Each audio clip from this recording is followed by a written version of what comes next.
এটা কি দেবগ্রাম পুরোটাই? না নাকাটিপাড়া এটা। এটা নাকাটিপাড়া দেবগ্রাম। ওই পাশেটা দেবগ্রাম। এই যে ঘাট, এই ঘাটে নেমে। ওই দিকটা দেবগ্রাম, আর এটা নাকাটিপাড়া। এই দিকটা নাকাটিপাড়া। গ্রাম আছে ভিতরে নাকি? ভিতরে গ্রাম আছে, তারপরে বেলকানি করছে। আর এই যে যেটা আপনার এই কি বলছে নদীটা, নদীর ওই পাড়টা হচ্ছে আপনার দেবগ্রাম। দেবগ্রাম, তারপরে ডাঙ্গাপাড়া, ভদ্রপুর পড়ে গেল ওইদিকে। ওইদিকে। আসসালামু আলাইকুম। আজ আমরা চলে এসেছি বীরভূম জেলার অন্যতম জনপ্রিয় স্থান দেবগ্রাম ঘাটে।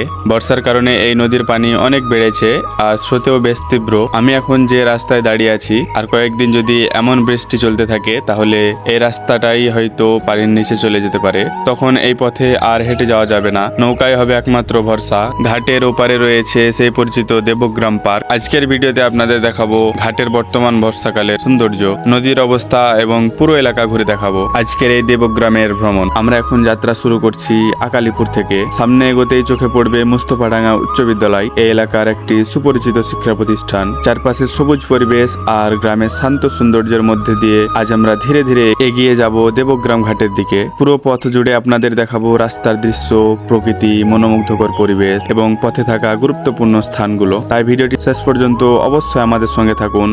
চলুন শুরু করা যাক আজকের ভ্রমণ।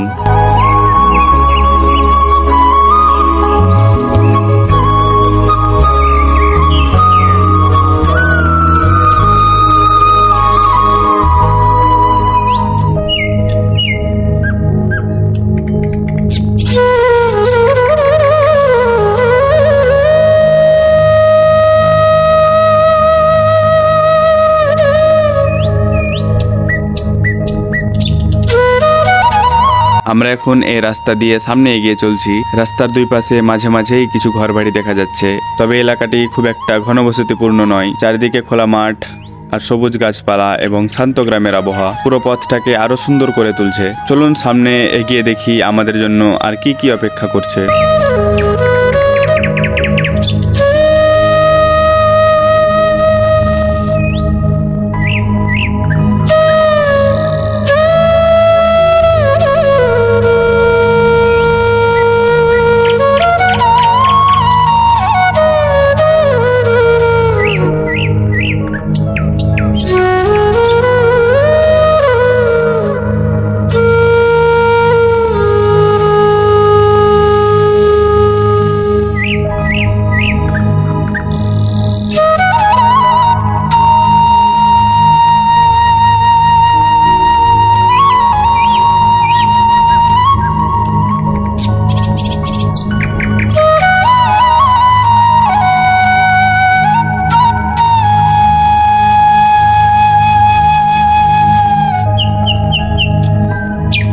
আমরা এখন মুস্তফাডাঙ্গা এলাকায় পৌঁছে গেছি। সামনে দেখতে পাচ্ছেন মুস্তফাডাঙ্গা উচ্চ বিদ্যালয় আর ঠিক পাশে রয়েছে প্রাথমিক বিদ্যালয়। দুটি শিক্ষা প্রতিষ্ঠানই এলাকার মানুষের কাছে অনেক পরিচিত। বিদ্যালয়ের পাশে রয়েছে একটি বড় খেলার মাঠ, যেখানে বিকালের দিকে স্থানীয় ছেলেমেয়েরা এখানে খেলাধুলা করতে আসে। চারপাশে সুন্দর শান্ত পরিবেশ, সব মিলিয়ে জায়গাটি সত্যি বেশ ভালো লাগার মতো। এবার চলুন সামনে আরো এগিয়ে যাই।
এখন প্রবেশ করছি দেবগ্রাম গ্রামের ভেতর। এটি একটি শান্ত ও সুন্দর গ্রাম, যেখানে বিভিন্ন ধর্মের মানুষ দীর্ঘদিন ধরে মিলেমিশে বসবাস করে আসছেন। গ্রামের চারপাশে রয়েছে মনোরম পরিবেশ, আর মানুষের মধ্যে রয়েছে শ্রদ্ধা ও সম্প্রীতির এক সুন্দর বন্ধন। চলুন এবার দেবগ্রামের ভিতরের রাস্তা দিয়ে আর চারপাশের সুন্দর দৃশ্যগুলো আপনাদের ঘুরে দেখাই।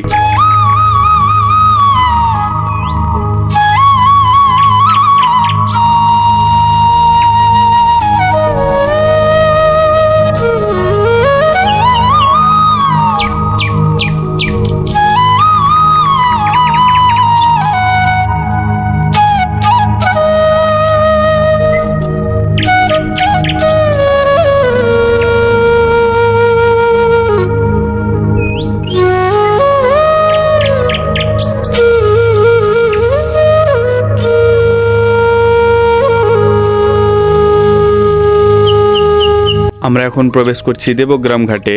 বর্ষার কারণে নদীর পানি অনেকটাই বেড়ে গেছে। আমি এই মুহূর্তে ঘাটের মাঝখানে দাঁড়িয়ে আছি, আর দেখতে পাচ্ছেন নদীর পানি রাস্তার নিচ দিয়ে প্রবাহিত হচ্ছে। যদি আর কয়েকদিন এভাবে বৃষ্টি চলতে থাকে তাহলে এই রাস্তাটি পানির নিচে তলিয়ে যেতে পারে। তখন এপার ওপার যাতায়াতের জন্য নৌকায় হবে একমাত্র ভরসা। এখন আমরা নদীর ওপারে যাব, আর সেখানকার পরিবেশ ও সুন্দর দৃশ্যগুলো আপনাদের দেখানোর চেষ্টা করব। তাই শেষ পর্যন্ত আমাদের সঙ্গেই থাকুন।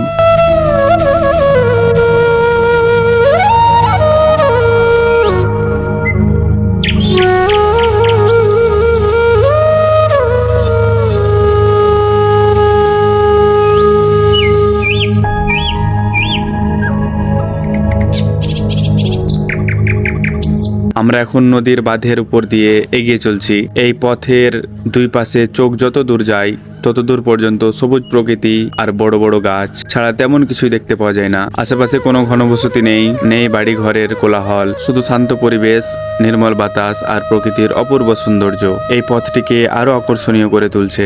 আর একটু সামনে এগোলেই আবার গ্রামের ঘরবাড়ি চোখে পড়বে। ততক্ষণ চলুন এই সুন্দর প্রকৃতির পরিবেশটুকু উপভোগ করি।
তো বন্ধুরা, আজকের মতো এখানে শেষ করছি আমাদের দেবগ্রাম ঘাটের ভ্রমণ। আশা করি বর্ষাকালের এই সুন্দর পরিবেশ, নদীর মনোরম দৃশ্য আর পুরো যাত্রাপথ আপনাদের ভালো লেগেছে। যদি ভিডিওটি আপনাদের ভালো লাগে তাহলে অবশ্যই একটি লাইক করবেন, আপনার মতামত কমেন্টে জানাবেন, এবং এমনই গ্রাম বাংলার সুন্দর সুন্দর জায়গা ঘুরে দেখতে আমাদের চ্যানেলটি অবশ্যই সাবস্ক্রাইব করে পাশে থাকবেন। সবাই ভালো থাকবেন, সুস্থ থাকবেন। দেখা হচ্ছে আবার পরের ভিডিওতে।